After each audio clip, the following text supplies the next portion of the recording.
Hello, my fellow chipmunks. It's Chipmunk Speaks TM, aka Allura Gonzalez, and today I wanted to delve deep into present day anime. The anime series Gachiakuta, adapted from the manga by Kei Urana with graffiti designed by Hideyoshi Ando, plunges viewers into a bleak dystopian world where the discarded, both objects and people, are dumped into an abyss called the Pit. At the heart of this narrative is the protagonist Rudo Sherbrooke, a young man from the slums who is falsely accused of murder and exiled to this forsaken realm. Beyond its violent action and striking visuals, Gachiakuta offers a rich terrain for exploring mental health themes via Rudo's character arc. In this audio, I will examine Rudo's mental health from three connected vantage points. 1. His formative trauma and its impact on trust and identity. 2. His exile, anger, and coping mechanisms. And 3. The possibility of growth, resilience, and the role of community in his journey. From the outset, Rudo's psychological foundation is marked by bruising experiences. According to the official character page, Rudo was physically abused and abandoned by his parents, raised in the slums, and marginalized because of his parentage and environment. These early adversities set up key issues: deep-seated shame, alienation, and an identity rooted in being trash in a world that literally disposes of its unwanted. Rudo's environment, the lower district or the ground pit of the world of Gachiakuta, is a place where society casts out not only its physical waste, but the people deemed unworthy. One commentator argues that the world building makes refuse and waste metaphors for people like Rudo. Quote unquote, the garbage driven hierarchy gives Gachiakuta a kind of environmental melancholy. Every piece of junk tells a story of what was used, what was broken, and who was deemed unworthy of keeping. End quote. Rudo internalized this. Due to being the son of murderers, he is isolated at a very young age. Rudo, in particular, has an obsession with the trash that people throw away, often taking worthless things and repairing them so that they can once again fulfill their function. This connection with broken, discarded objects mirrors his own self-view: flawed, abandoned, yet still wanting worth and purpose. Because he was abused, abandoned, and isolated by his peers, Rudo develops profound trust issues. He has major trust issues and does not want to befriend people from the ground. This mistrust is compounded when he is falsely accused of his adoptive father, Regto's, death and framed for murder. These layered betrayals, biological parents, society at large, the adoption figure's death, and peers rejecting him, create a relational matrix in which Rudo expects rejection, injustice, and abandonment rather than safety. From a mental health lens, that's fertile ground for chronic hypervigilance, emotional numbing, difficulty forming stable attachments, and a persistent sense of being other.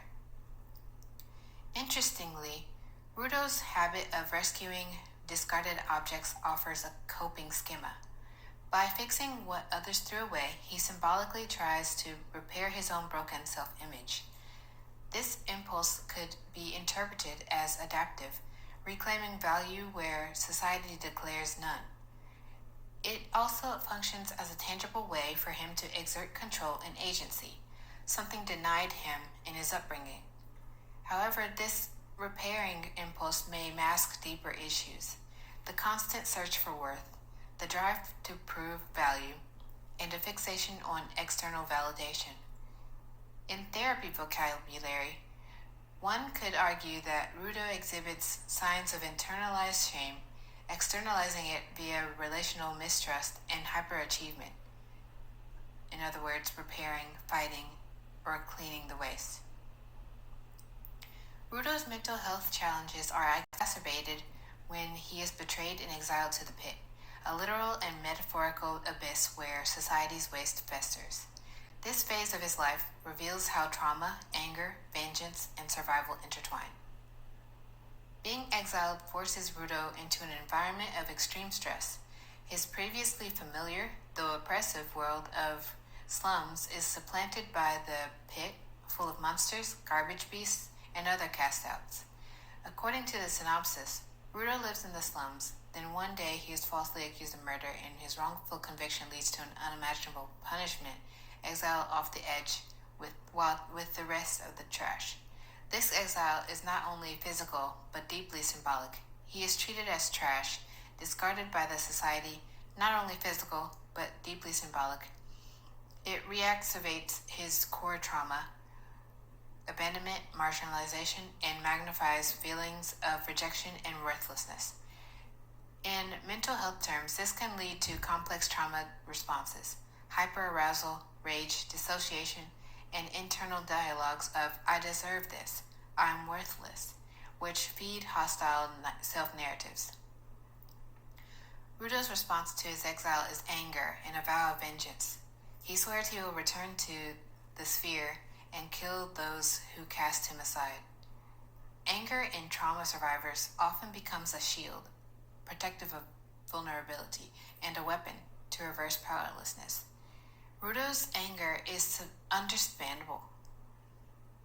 It's a reaction to injustice and betrayal, but trauma-informed frameworks caution that unprocessed rage can become corrosive, isolating, burning relationships, limited healing.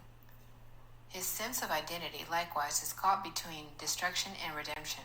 He has the power tool, the gloves, which allow him to transform discarded items into weapons. This power reinforces his value, but also binds him to violence and to the metaphor of trash becomes a weapon. On one hand, it's reclamation. On the other, it risks reinforcing his identity as fighter, exile, trash, rather than healed person. Rudo exhibits signs of intense focus on mission: avenge, survive, join the cleaners, which may function as a coping mechanism. By focusing on external goals, he avoids internal pain, sorrow, identity confusion. Such emotional suppression is common in trauma survivors, but it can impair emotion regulation, lower capacity for joy, increase isolation, and risk burnout or collapse when the coping mechanism fails.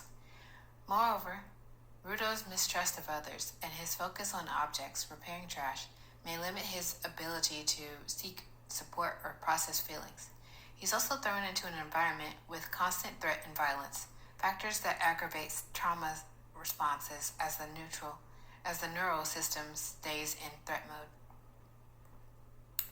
Despite his mistrust, Rudo is saved by the cleaners and begins to join them. The shift from isolation to being part of a team opens the possibility for relational repair. In trauma work, the presence of trustworthy attachments is key to healing. Safe people, affirmation, consistent support. While Rudo's relationships may be far from perfect, the very fact of being with a group gives an alternative narrative. I am not alone. I have value. One critical layer: Rudo is not simply dealing with personal trauma. He is dealing with structural oppression, class divide, waste society. Gachiakuta's world is built on the notion that the wealthy throw away the poor and the broken. Rudo's resilience, thus, is not only individual but collective. It involves resisting societal narratives that cast him as worthless. His work becomes meaningful not only for himself, but for others discarded like him. This broader context aligns with mental health frameworks that emphasize empowerment, social justice, and meaning-making. In conclusion, in the dystopian world of Gachiakuta, Rudo Surbrek stands out as a compelling protagonist whose psychological journey invites a deep mental health reading. He is born into trauma, shaped by shame and marginalization, betrayed by society, and exiled into a wasteland that mirrors his internal world. His coping mechanisms, rage, drive to reclaim value, suppression of emotion, are understandable but also fraught with risk. Yet through community, connection, reclamation of worth, and resisting oppressive narratives, Rudo's arc offers hope. What makes Gachiakuta especially rich is its intertwining of personal psychological struggle with systemic injustice. Rudo's pathology is not simply internal. It is shaped by environment, by society that discards him. His healing, then, is not simply self-help. It is reclamation of community, purpose, and identity. From a mental health perspective, Rudo's journey reminds us of key truths. Hurt does not mean hopelessness. Being discarded does not mean worthless. Repairing the broken, inside or out, can be a path to meaning, and that healing often comes not just from confronting monsters outside, but recognizing the monsters within and around us. If I were to continue this exploration, I would examine specific episodes or chapters in the manga for moments of emotional breakdown, flashback, and relational turning points. For example, his relationship with Recto, Chiwa, and his teammates in the cleaners.